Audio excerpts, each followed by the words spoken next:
Rebonjour! Ici, nous voyons votre deuxième habitude pour mieux manger, qui est de boire beaucoup d'eau. Savez-vous que l'eau est une des carences les plus communes en nutriments essentiels que notre corps a besoin pour bien fonctionner et assurer notre survie? Nous n'en buvons tout simplement pas assez. Notre corps est composé de 60% d'eau. C'est beaucoup d'eau, 60%. Vous savez sûrement que vous pouvez survivre assez longtemps sans nourriture, mais malheureusement, sans eau, ce n'est pas le cas. La raison est simple. Quand notre corps n'a pas suffisamment d'eau, un à un, nos organes arrêtent de fonctionner. L'eau est utilisée dans chacune des fonctions de notre corps, toutes les fonctions. Comme par exemple, l'eau est utilisée pour éliminer les toxines. Elle est aussi utilisée comme coussin entre vos joints. Elle vous permet d'assurer une bonne digestion. Elle transporte les nutriments à vos cellules. Et pour la cerise sur le sundae, d'après une étude clinicienne, l'eau pourrait même être le meilleur supplément à prendre pour perdre du poids. Génial, n'est-ce pas? En plus, vous avez de l'eau à votre disposition en tout temps et c'est gratuit. Maintenant, vous vous demandez sûrement, OK, quelle quantité d'eau vous devez boire à tous les jours? Bien, la quantité pour vous dépend de votre mode de vie. Comme par exemple, si vous êtes une personne qui vous entraînez, si vous êtes enceinte, si vous buvez de l'alcool ou d'autres breuvages déshydratants, ou même si vous avez tendance à avoir des crampes aux jambes.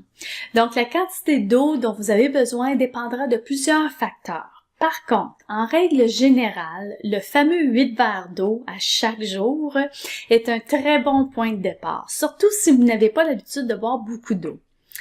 8 verres d'eau par jour vous donnera à peu près 2 litres d'eau. Et par la suite, vous pouvez ajuster la quantité selon vos besoins.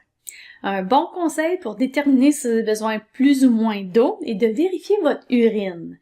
Si elle est foncée, jaune foncé, vous devez en boire plus. Et si elle est pâle ou presque claire, vous en avez bu assez. Maintenant, voyons quelques trucs pour vous aider à boire suffisamment d'eau à tous les jours.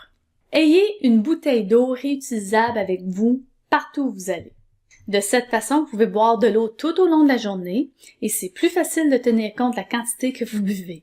Pour ma part, j'ai toujours en ma possession une belle grosse bouteille qui peut contenir jusqu'à 40 onces de ce liquide magique.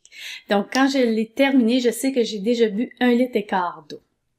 Si vous n'aimez pas boire de l'eau parce que ça ne goûte pas grand-chose, je vous suggère d'ajouter vos fruits préférés, comme un mélange de petits fruits, du citron, de l'orange. Vous pouvez même ajouter des légumes comme le concombre ou même du basilic ou de la menthe. C'est à vous d'explorer avec ce qui va vous amener à boire votre 2 litres d'eau à tous les jours.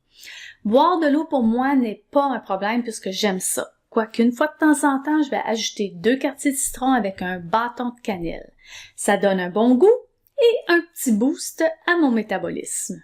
Quelque chose d'autre que je fais personnellement, c'est que tous les matins à mon lever, je bois 2 grands verres d'eau. Un verre avec mes suppléments de fibres et un autre sans. Je débute donc ma journée du bon pied avec cette première dose d'eau. Un dernier truc que je vous propose est de boire 1 à 2 verres d'eau juste avant de manger votre repas ou votre collation. De cette façon, vous allez rapidement atteindre votre objectif de 8 verres d'eau tout en gardant votre corps bien hydraté. Un autre bénéfice est de réaliser que vous n'avez plus vraiment faim, que c'était seulement une soif. Vous pouvez donc attendre encore un peu avant de manger. Mais un des meilleurs bénéfices que peut vous procurer ces 2 verres d'eau-là avant de manger est une perte de poids. L'étude clinicienne dont j'ai mentionné tantôt a démontré que lorsqu'un groupe de personnes buvait 2 verres d'eau avant de manger, ils réussissaient à perdre du poids. Ce qui n'était pas le cas pour l'autre groupe qui ne buvait pas d'eau avant de manger. C'est pas mal cool, n'est-ce pas? Si vous êtes intéressé d'en savoir davantage sur cette étude, j'ai ajouté la référence dans le sommaire de la formation que vous pouvez télécharger au-dessous de cette vidéo. C'est maintenant à votre tour. Utilisez les trucs que je vous ai proposés et buvez votre eau. Pour commencer, à ce que vous devenez habitué, je vous suggère de prendre note de la quantité d'eau que vous buvez à tous les jours. Donc, allez-y, igloo, igloo, igloo! On se revoit dans le prochain module.